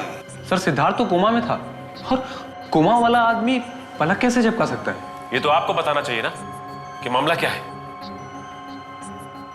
सर कहीं ऐसा तो नहीं कि सिद्धार्थ कोमा में था ही नहीं? हो सकता है सचिन, हो सकता है। ये सिद्धार्थ कोमा में था या नहीं। अगर ये कोमा में नहीं था तो ये भी पता लगाना पड़ेगा कि वो हॉस्पिटल से अपने आप कपड़े बदलकर आइस फैक्ट्री में क्यों गया। सर हॉस्पिटल में से एक वार्ड बॉय गायब है, मोहन नाम है उसका। क्यों डॉक्टर करण, हमें पहले क्यों नहीं बताया आपका एक वार्ड बॉय गायब है? सर वार्ड बॉय मोहन गायब नहीं है, वो यहाँ 4-5 महीने की ट्रेनिंग के लिए आया था और ट्रेनिंग पूरी होते ही वो चला गया। कहाँ गया आपको कुछ मालूम है? जी पता नहीं। ठीक है, तो इस वार्ड बॉय मोहन का फोटोग्राफ चाहिए हमें, समझे? और इस सिद्धार्थ के मैनेजर प्रदीप से मिलना होगा। क्या हुआ मैनेजर साहब, ऐसे मुंह लटकाए क्यों बैठे हो? लगता है मैनेजर साहब की तबीयत खराब हो गई। तबीयत? मेरी तबीयत को क्या हुआ? हाँ ओके। सर में दर्द होगा सर।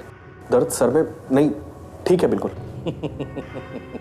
सिर में भी दर्द नहीं, तबीयत भी ठीक ठाक है, तो फिर अपने मालिक का खून करके यहाँ छुप कर बैठा है ना? सिद्धार्थ साहब का खून मैंने? हाँ तुमने। तुम ही जाते थे ना उनसे मिलने के लिए बार बार हॉस्पिटल में? हाँ सर, मैं जाता था हॉस्पिटल सिद्धार्थ साहब से मिलने। तो एक दिन मौका पाके अपने मालिक का खून कर दिया और उसकी लाश को फेंक दिया आइस फैक्ट्री में, है ना? मैं तो सिर्फ सिद्धार्थ साहब के लिए हॉस्पिटल जाता था, क्योंकि वो चाहते थे मैं उनके पास रहूं। चाहते थे का मतलब? वो तो कोमा में थे, है ना? नहीं सर, सिद्धार्थ साहब कोमा में नहीं थे। अगर सिद्धार्थ साहब कोमा में नहीं थे तो क्या वो हॉस्पिटल में लेटकर कोमा में पड़े रहने का नाटक कर रहे थे? हाँ? सर ये तो मुझे बिल्कुल नहीं मालूम। I really don't know. तो फिर क्या मालूम है तुम्हें? सर मैं इतना जानता हूं कि एक दिन शाम को मैं सिग्नेचर लेने गया कुछ पेपर्स पे उनके। उस वक्त वहां पे नुपुर मैडम भी मौजूद थी। नुपुर मैडम ने कहा कि सिद्धार्थ साहब कोमा में है और सिग्नेचर वो कर देंगे, मगर मैंने देखा कि सिद्धार्थ साहब मुझसे कुछ कहना चाहते थे। क्या कहना चाहते थे? तुमने पूछने की कोशिश नहीं की? मैंने पूछने की बहुत कोशिश की सर, मगर नुपुर मैडम की वजह से वो कुछ कह नहीं पा रहे थे। मगर एक दिन नुपुर मैडम जैसे ही वॉशरूम गई, उन्होंने मुझे एक पेपर निकाल के दिया। पेपर? कैसा पेपर? क्या था उसमें? सर नक्शा है किसी चीज का।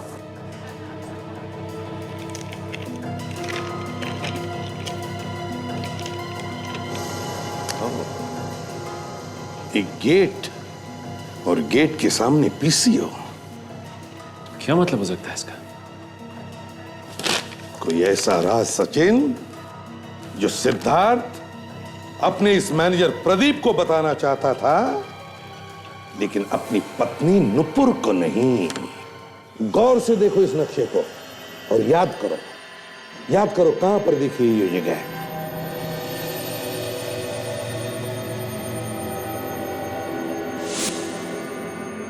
मुझे कुछ कुछ याद आ रहा है सर। क्या याद आ रहा है? ये उसी आइस फैक्ट्री का गेट है जहां से हमें लाश मिली थी। Very good Freddy. लेकिन फ्रेडी, मुझे लगता है ये नक्शा आइस फैक्ट्री का नहीं, पीसीओ का है। पीसीओ का? हाँ फ्रेडी, हम जब भी कभी किसी छोटी जगह का नक्शा बनाते हैं तो उसके आसपास जो भी कोई बड़ी जगह हो, कोई लैंडमार्क हो, उसका रेफरेंस देते हैं।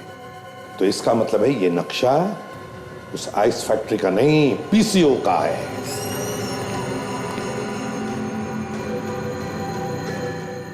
Hello sir.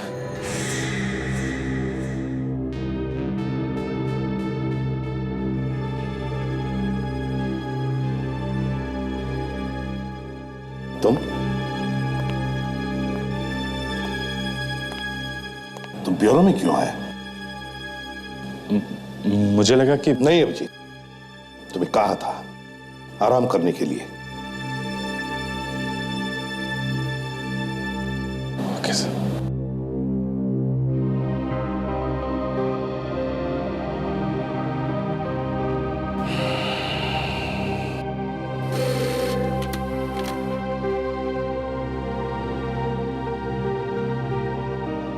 सर हॉस्पिटल से फैक्स आया सर।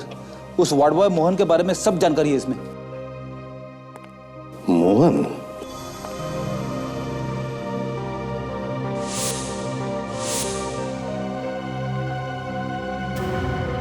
फ्रेडी? फ्रेडी तो राजेश है, राजेश, जो आइस फैक्ट्री में काम करता है। मतलब सर ये राजेश मोहन बन के हॉस्पिटल में भी वार्ड बॉय का काम करता था? हाँ फ्रेडी, ये वही है, राजेश उर्फ मोहन। और सिद्धार्थ का खून भी इसी ने किया है, इसी ने किया है। सचिन, काजल, तुम लोग पीसीओ में जाओ, और फ्रेडी तुम और विवेक उठाओ इस राजेश को। Yes sir.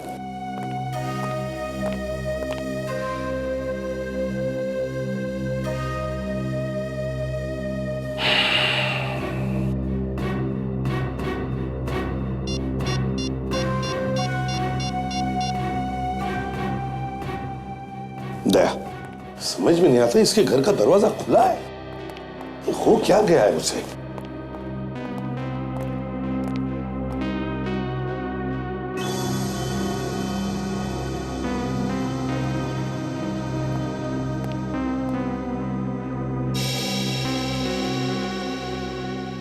अभिजीत,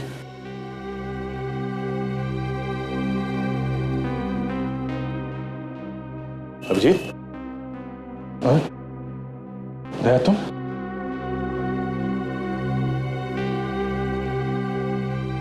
क्या हो गया तुम्हें? हाँ? कुछ नहीं, बस ऐसे ही है।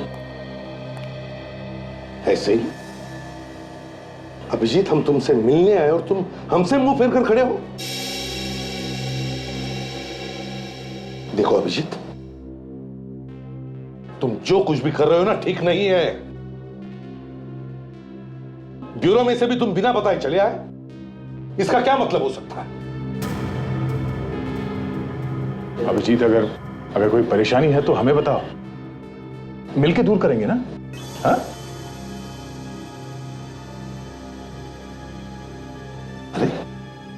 अरे हुआ क्या है अभिजीत?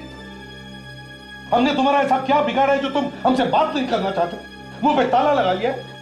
ये बात आप खुद जानते हैं सीपी साहब। क्या? मैं खुद जानता हूं?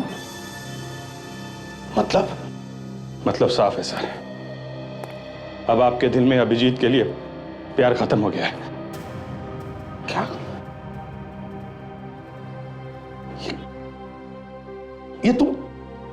ये तुम क्या कह रहे हो अभिजीत?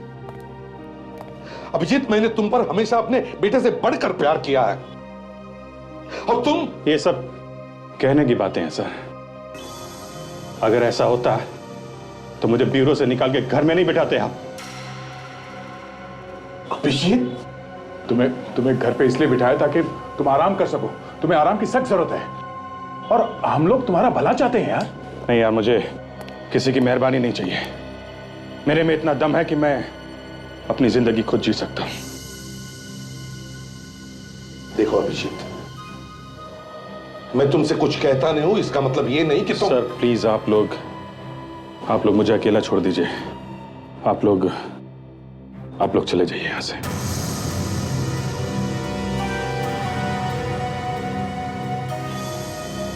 ठीक है अभिजीत, हम लोग जाते हैं।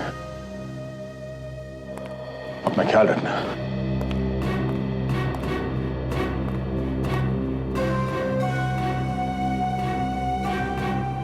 देखो अभिजीत, अगर हमारी जरूरत पड़े तो याद करना, हम तुम्हारे आसपास ही रहेंगे। शायद उसकी जरूरत कभी नहीं पड़ेगी। ठीक है।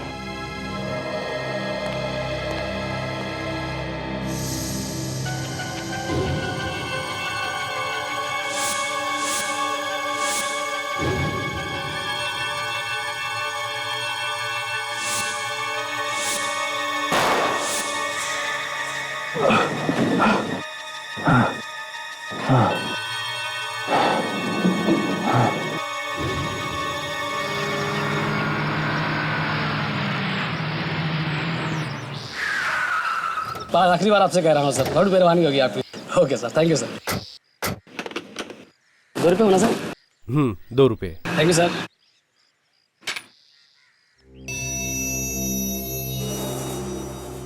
सर ये पीसीओ आपका ही? साहब आम खाने आए हैं पेड़ गिनने। फोन करना है तो करो, नहीं तो जाओ यहाँ से। तुम्हें क्या मतलब, मैं मालिक हूँ या नौकर? मतलब है, तभी तो पूछ रहे हैं। क्या मतलब? मतलब ये कि हम सीआईडी से और आपसे कुछ पूछताछ करना चाहते। साहब जो कुछ बताना था वो तो मैंने बता दिया पुलिस को। क्या बता दिया आपने पुलिस को? वही जो 2 दिन पहले मेरी दुकान पर हुआ था। 2 दिन पहले क्या हुआ था तुम्हारी दुकान में? किसी ने मेरी दुकान का ताला तोड़ा और सारा सामान इधर उधर फेंक दिया। पूरा सामान इधर उधर फेंक दिया, लेकिन कोई चोरी नहीं हुई? यही सोच के मैं हैरान हूँ। सामान कुछ चुराया भी नहीं, फिर सामान इधर उधर बिखरने की क्या जरूरत थी? मतलब साफ है किसी ने कोई चीज ढूंढने की कोशिश की है तुम्हारी दुकान में। मगर मेरी दुकान में कोई क्या ढूंढेगा? कोई खास चीज छुपाई थी तुमने? कोई कीमती चीज? यहाँ क्या कीमती हो सकता है? कहीं ऐसा तो नहीं कि सिद्धार्थ ने कुछ छुपाया हो यहाँ पे? मेरा मतलब है खूनी के बारे में कोई जानकारी वगैरह। हो सकता है काजल, इसीलिए सिद्धार्थ ने आइस फैक्ट्री का गेट और इस पीसीओ का नक्शा बनाकर इस मैनेजर को दिया था। दुकान की तलाशी लेनी पड़ेगी हमें। अच्छा भाई साहब, हम देखना चाहते हैं कि आपकी दुकान में ऐसा क्या छुपाया था। तलाशी लेनी होगी।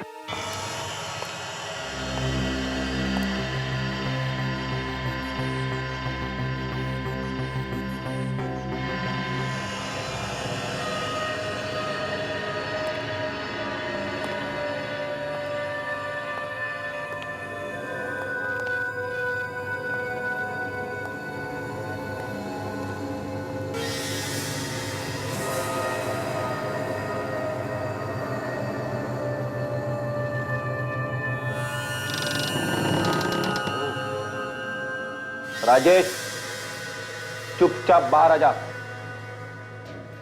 चुपचाप बाहर आ जा राजेश, वरना तेरी तो क्या हुआ साहब?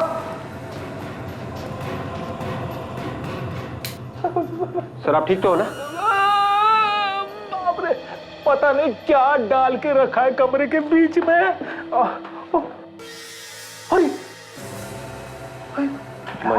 गॉड, लगता है हमारे आने से पहले ही किसी ने काम तमाम कर दिया है इसका।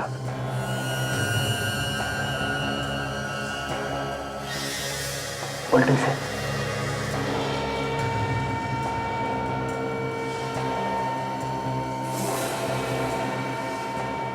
ये देखो, चाकू से मारा है, मगर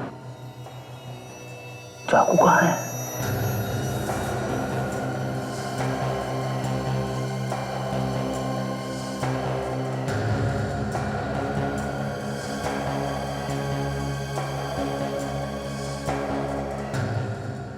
सर, हाँ विवेक, ये देखिए सर।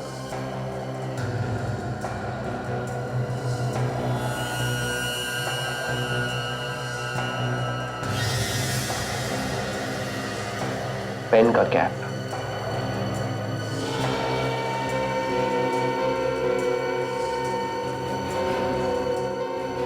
सर इसके पास तो पेन नहीं है, फिर ये कैप किसका हो सकता है? खूनी का। सिद्धार्थ अगर कोमा में नहीं था तो फिर वो कोमा में पड़े रहने का नाटक क्यों कर रहा था? मैं बताती हूँ। सुरेखा जी आप? मैं नूपुर और सिद्धार्थ के बारे में बताने आई हूँ। नूपुर और सिद्धार्थ के बारे में? क्या क्या जानती हैं आप उन दोनों के बारे में? नूपुर ने ही खून किया है सिद्धार्थ का। नूपुर ने? जी हाँ। सुरेखा जी ये आप कैसे कह सकती हैं? नूपुर जिस टीवी शो में काम कर रही थी उसका नाम है माँ एक्सचेंज, और उस शो की मैं होस्ट हूँ। उस शो में 2 हफ्ते के लिए 2 माएँ अपना घर बदलकर दूसरे के घर में जाती हैं। तो आप भी देखें कैसे एक नए परिवार और नए रिश्तों के साथ जूझती है एक माँ। ये दिखाने के लिए हम 24 घंटे उन पे नजर रखते हैं। कौन क्या कर रहा है इसकी रिकॉर्डिंग चलती रहती है। फिर नूपुर हमारी पहली कंटेस्टेंट थी जिसका एपिसोड सोनी एंटरटेनमेंट टेलीविजन पे आने वाला था 12 और 13 जनवरी को। लेकिन हमारे भी कुछ नियम हैं, उनका पालन नहीं कर पाई वो। क्या क्या नियम होते हैं आपके इस शो के? माँ एक्सचेंज के शो के रूल्स के अनुसार जब एक माँ घर बदलती है तो इसे पूरे रूप से अपने नए घर में रहना पड़ता है और बाहर की दुनिया से सारा कांटेक्ट छोड़ना पड़ता है। लेकिन रिकॉर्डिंग के दौरान हमने देखा कि नूपुर किसी से बात कर रही है फोन पर। इसीलिए हमें उसे इस प्रोग्राम से निकालना पड़ा। अब इसकी जगह दूसरा एपिसोड दिखाया जाएगा।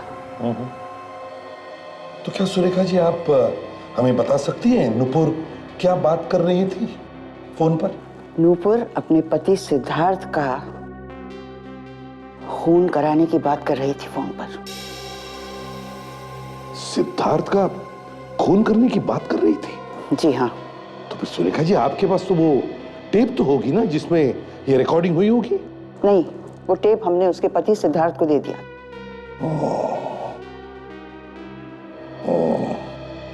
चलो कोई बात नहीं, थैंक यू वेरी मच, आपने हमारी बहुत बड़ी मदद की है। नहीं, इसमें थैंक यू कहने की क्या जरूरत है, ये तो मेरा फर्ज था। आप लोगों को भी तो सच्चाई पता चले। सचिन, मैम को गाड़ी तक छोड़ कर आओ।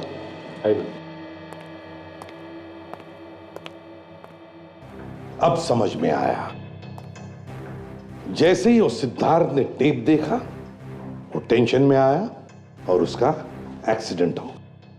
हाँ सर, उसने मौके का फायदा उठाया और कोमा में जाने का नाटक किया सर। पर सर वो टेप अब है कहाँ?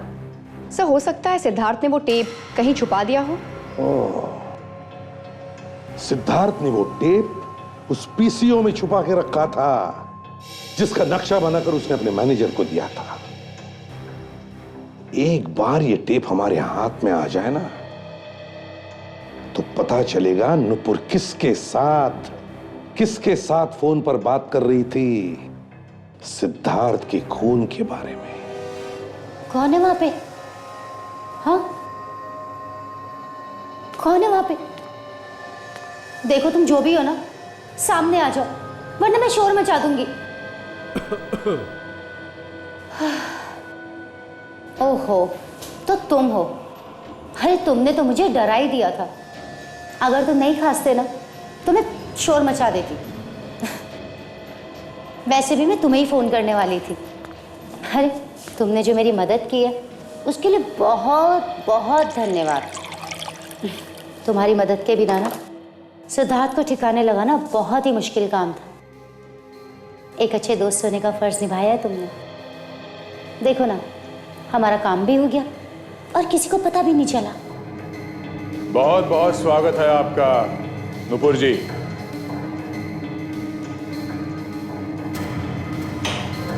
आपको तो अवार्ड मिलना चाहिए। हाँ, बहुत बहादुरी का काम किया आपने। अपने पति का खून किया, भाई वाह।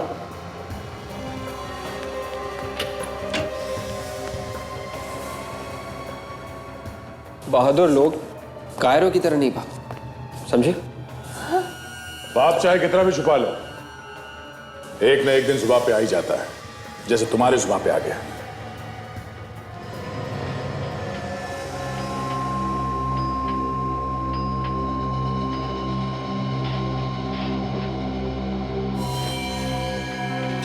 ये औरत कौन है? सीआईडी।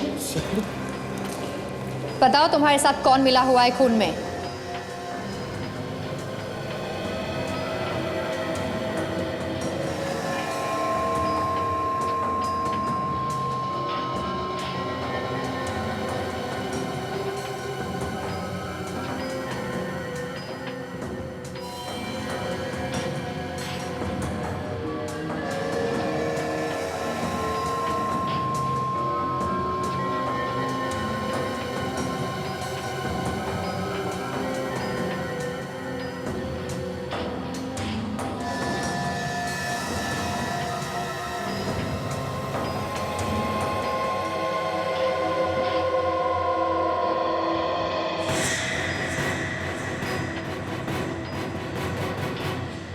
अभी भी भागता है? हा?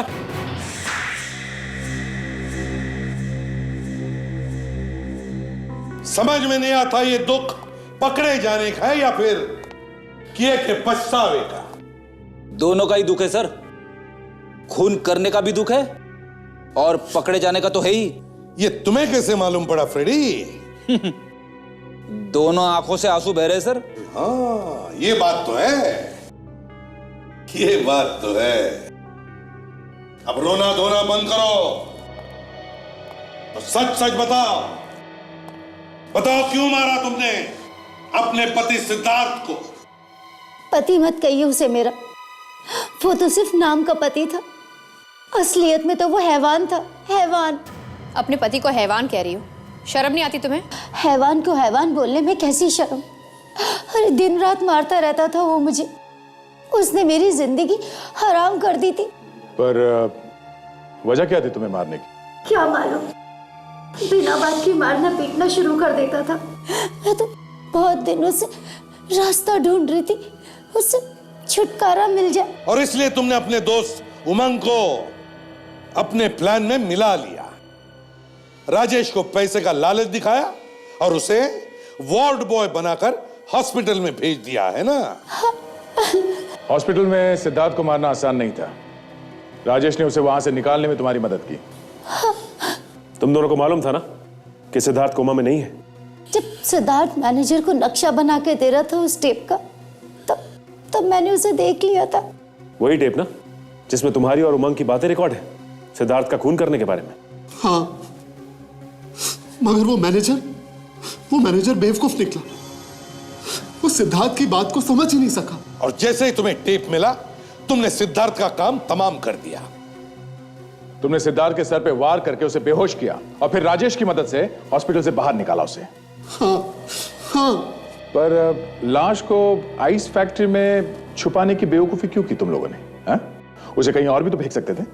लाश बाहर फेंकने का वक्त ही नहीं मिला। दो खून किए तुम लोगों ने। अब जेल में सड़ते बैठना, फांसी होगी तुम्हें। ले जाओ इन्हें।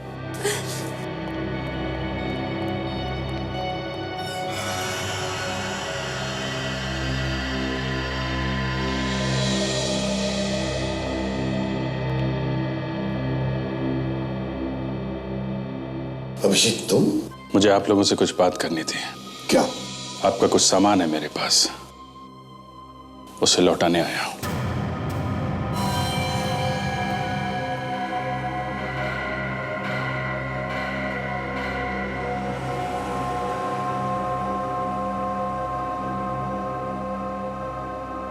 ये तुम क्या कर रहे हो अभिजीत? कुट के जीने से अच्छा है सर कि मैं सीआईडी ही छोड़ दूं। तुम सीआईडी छोड़ रहे हो? जी हाँ। अभिजीत, घर जाओ और जरा ठंडे दिमाग से सोचो। अब मुझे और कुछ भी नहीं सोचना है। अभिजीत, 13 साल हो गए मुझे सीआईडी में काम करते हुए, तुम्हारे साथ काम करते हुए। मैंने आज तक कभी तुमसे कुछ नहीं मांगा, मगर आज मांग रहा हूं। ऐसा मत कर मेरे भाई। ये मैं अपने आप नहीं कर रहा हूं दया। एसीपी साहब और तुम दोनों चाहते हो ना कि मैं सीआईडी में काम ना करूं? हमने कब कहा कि तुम सीआईडी में काम मत करो? और क्या, घर में जाके बैठो? घर में क्या मतलब निकालूं इसका मैं? सर अभिजीत, जरा समझने की कोशिश करो। मेरा कहने का मतलब ये नहीं था। मैं चाहता हूं कि तुम जाकर के थोड़ा आराम करो, क्योंकि तुम्हारी तबीयत ठीक नहीं है, इसलिए। और मैं बार बार यही कह रहा हूं सर कि मैं ठीक हूं, मैं ठीक हूं सर। नहीं अभिजीत, तुम्हारी तबीयत ठीक नहीं है। तुम्हें आराम और इलाज की जरूरत है। बीमार तो आप लोगों ने मुझे कर दिया है।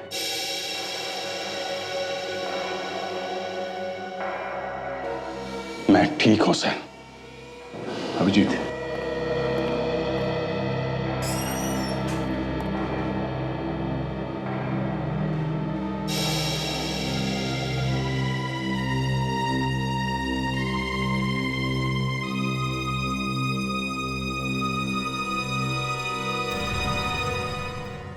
सीआईडी के और भी मजेदार और सस्पेंस से जुड़े एपिसोड्स को देखने के लिए हमारे चैनल को सब्सक्राइब करें और बेल आइकॉन दबाना ना भूलें।